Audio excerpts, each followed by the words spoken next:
Everyone, you've seen the Meghan Markle interview, or you've read about it, you've seen snippets. Here's the Sun's headline today. It's basically saying they should name the real racist, the person behind the comment about Archie's skin color.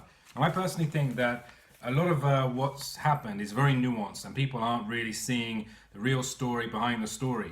So the thing is, the person who asked about his skin color, we don't know the context in which it happened, and we don't know the content of the general question. So perhaps if somebody had asked, what color do you think his skin will be, because we need to think about what clothes to buy, that question could have been entirely okay.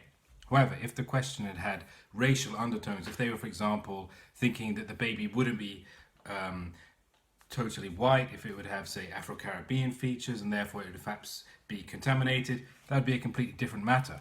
Now, what I didn't like about the interview was that this accusation was never really corroborated, and Oprah never challenged them.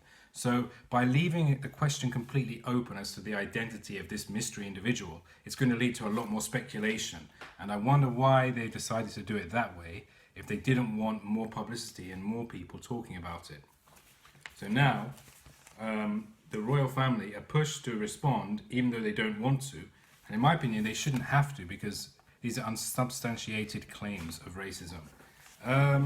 It is a sad story, you know, worst royal crisis in 85 years. The Mirror and the Telegraph reporting on it here, and they've actually talked about how Biden has said that he supports Meghan, which is quite interesting, because in the US they might have a different take on these things.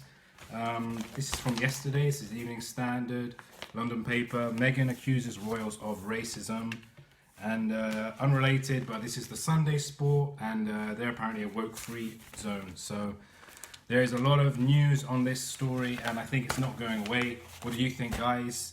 Do you have a side? Do you think that the royal family are biased and racist, or do you think that Meghan is just out for publicity? So leave a comment, please, in my Insta, and it's going to be very enjoyable the next few days.